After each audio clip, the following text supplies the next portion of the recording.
इसको भी अपनाता चल, उसको भी अपनाता चल, एक रंग बने दुनिया सारी, ऐसा रंग उड़ाता चल। संतों का यही लक्ष्य होता है, उनका स्वभाव ही ऐसा होता है। हर जीव में, हर प्राणी में वो परमात्मा का ही निवास देखते हैं। साधक संजीवनी में कहा गया है कि मानवेतर प्राणियों में भी दैवी प्रकृति के पाए जाने की बहुत बातें सुनने, पढ़ने तथा देखने में आती हैं। ऐसे कई उदाहरण हैं जिनमें पशु पक्षियों की योनि में भी दैवी गुण होने की बात आती है। कई कुत्ते ऐसे भी देखे गए हैं जो अमावस्या, एकादशी आदि का व्रत रखते हैं, उस दिन अन्न नहीं खाते। सत्संग में भी मनुष्येतर प्राणियों के आकर बैठने की बातें सुनी हैं। सत्संग में सांप को भी आते देखा है। गोरखपुर में जब 12 महीनों का कीर्तन हुआ था, तब एक काला कुत्ता कीर्तन मंडली के बीच जहाँ सत्संग होता था वहाँ आकर बैठ जाता था। ये कल्याण पत्रिका में आया था। ऋषिकेश स्वर्गाश्रम में वट वृक्ष के नीचे एक सांप आया करता था। वहाँ एक संत थे। एक दिन उन्होंने सांप से कहा, ठहर जा, तो वह ठहर गया। संत ने ऐसे श्रीमद् भगवत गीता सुनाई तो वह चुपचाप बैठा रहा। गीता पूरी होते ही सांप वहाँ से चला गया और फिर कभी वहाँ नहीं आया। हमारे स्वयं के भी कुछ अनुभव हैं।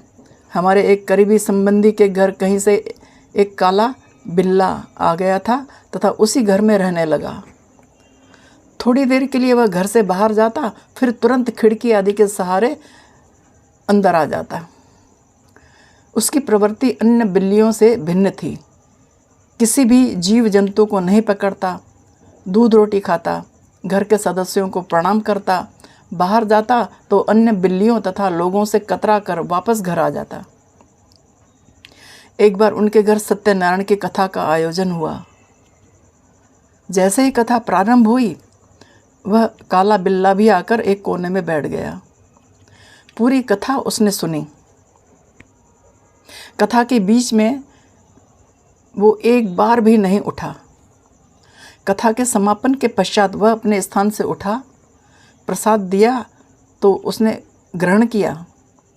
जब सब लोग अपने अपने कार्य में व्यस्त हो गए तो उसने घर की मालकिन को प्रणाम किया और घर से बाहर निकल गया।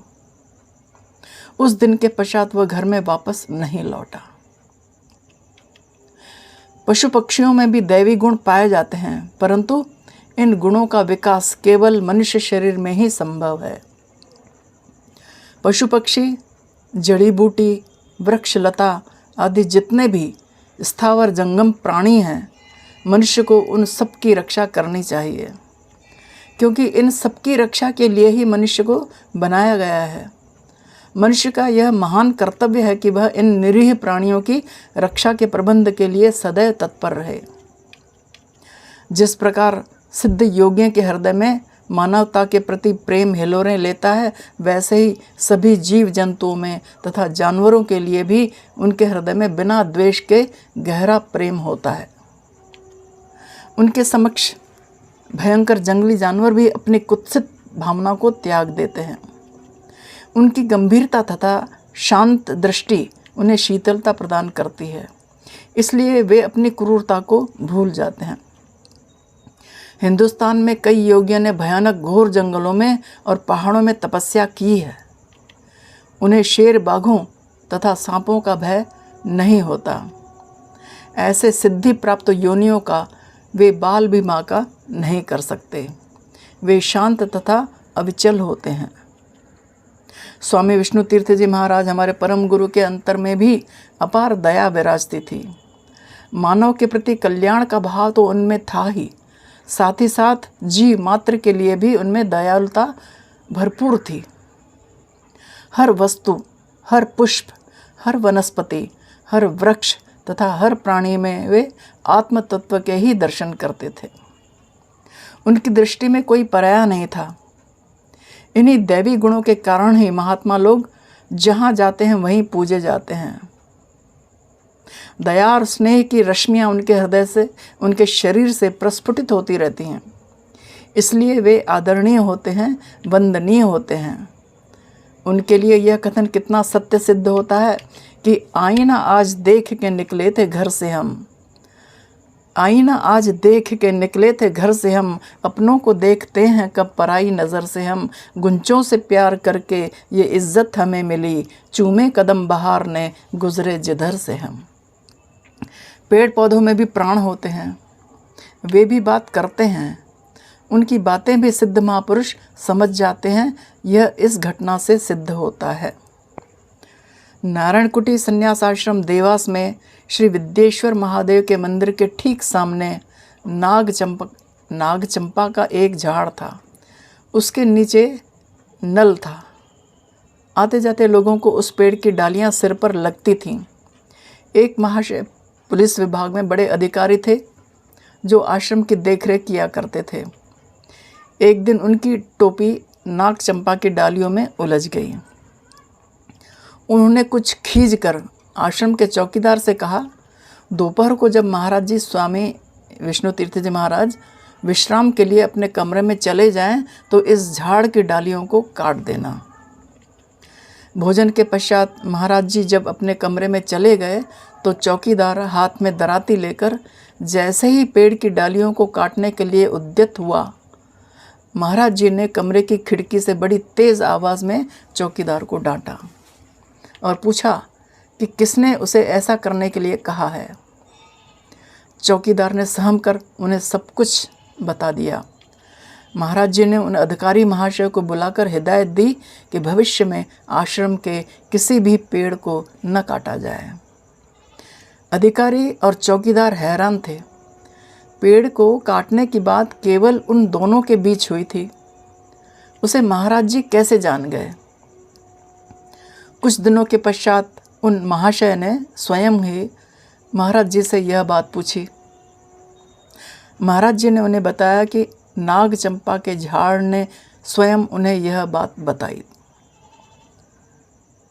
पेड़ों में भी जान होती है, वे भी अपने प्राणों की रक्षा चाहते हैं तथा वे भी बातचीत करते हैं। एक और घटना है। महाराज जी स्वामी विष्णु तीर्थ जी महाराज जब अपने कमरे के बाहर कुर्सी पर बैठते थे तो उनके पाँवों के पास दीवड़ एक विशेष प्रकार का जहरीला सांप होता है, वो दीवड़ आके बैठ जाता था।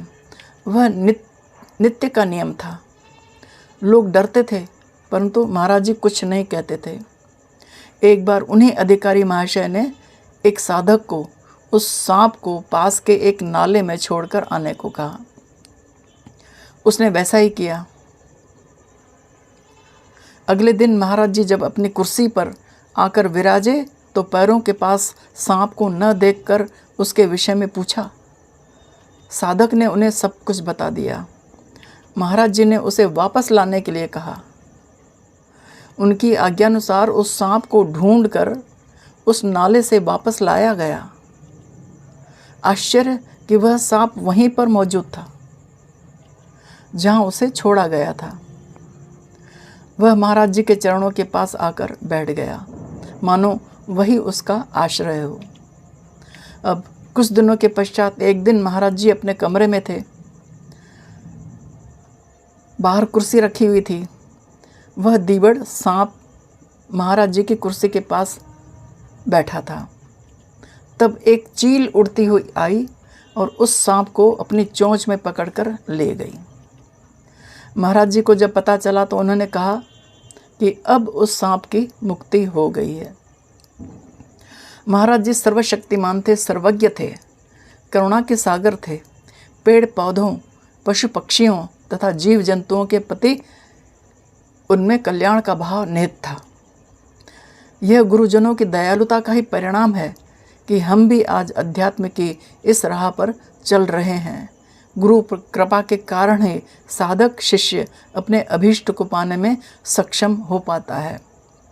जीव मात्र पर दयालुता का एक और प्रसंग स्वामी विष्णु तीर्थ जी महाराज जी की सूक्ष्म दृष्टि और दया दृष्टि की स्पष्ट झलक हमें दिखा जाता है। महाराज जी के दर्शनों के लिए एक राज परिवार के राणा जी आते थे। वे महाराज श्री से दीक्षित थे। राजसी तौर तरीकों में शिकार का शौक भी अपना एक महत्वपूर्ण स्थान रखता था।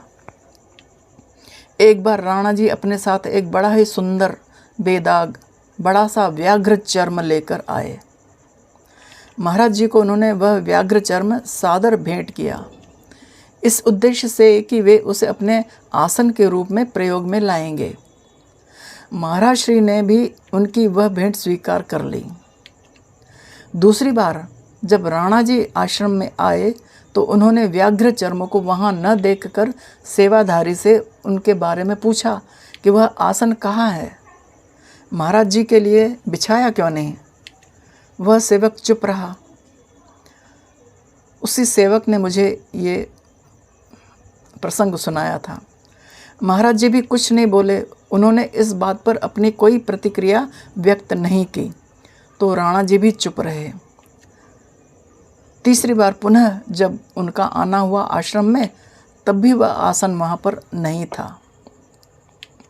तब उन्होंने स्वयं महाराज जी से कहा, महाराज जी, यदि उस आसन में कोई कमी रह गई हो तो कुछ काम शेष रहा हो तो उसे ठीक करवाया जाए। तब महाराज जी ने आसन मंगवाकर उसे अपने लिए बिछवा दिया। अब राणा जी ने बड़ी नम्रता से महाराज जी से पूछा, महाराज जी, इस व्याघ्र चर्म को पहले ही उपयोग क्यों नहीं किया गया? इस व्याघ्र चर्म का पहले ही उपयोग क्यों नहीं किया गया? इतनी देर के पश्चात क्यों? महाराज जी ने उनसे कहा कि अब हमारे आसन के लिए क्या मृगों और बाघों को मरना पड़ेगा? जिस जीव का यह चर्म है वह अभी तक भटक रहा था, उसकी गति नहीं हुई थी। अब उसकी गति हो गई है, इसलिए मैंने इस आसन का प्रयोग किया है। महाराज श्री की बात सुनकर उपस्थित लोग चकित हो गए।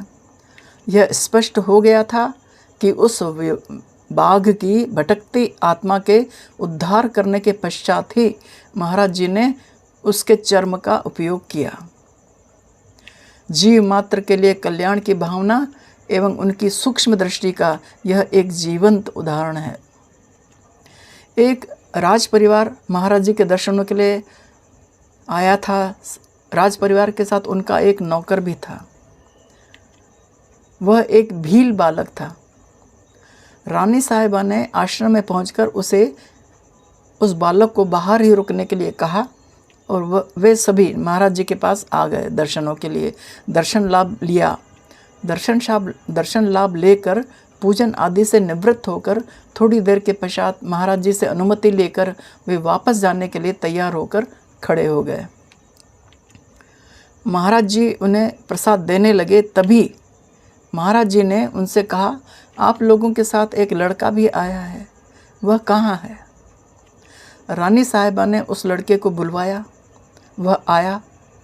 महाराज श्री ने उसे अंदर आने के लिए कहा, परंतु वह सहमा सा रानी साहिबा की ओर देखने लगा। रानी साहिबा ने उसे अंदर आने का संकेत किया। तब वह धीरे धीरे डरता हुआ सा आया और महाराज जी के पास आकर खड़ा हो गया। महाराज जी ने बड़ी ही दयालुता के साथ, बड़े ही स्नेह से सर्वप्रथम उसी भीड़ बालक के हाथ में प्रसाद दिया। तत्पश्चात राज परिवार के सदस्यों को दिया। महाराज जी की उस अकिंचन बच्चे पर अहेतुकी कृपा बरसते देखकर सभी विस्मित थे। रानी साहिबा के नेत्रों से तो अश्रु बरसने लगे। सारा राज परिवार तथा उपस्थित साधक गण महाराज जी की एक दीनहीन बालक पर करुण कृपा देखकर अभिभूत हो गए थे। ऐसे शक्ति स्वरूप महात्माओं के चरणों का वंदन करने के लिए स्वयमेव हमारा शीश झुक जाता है।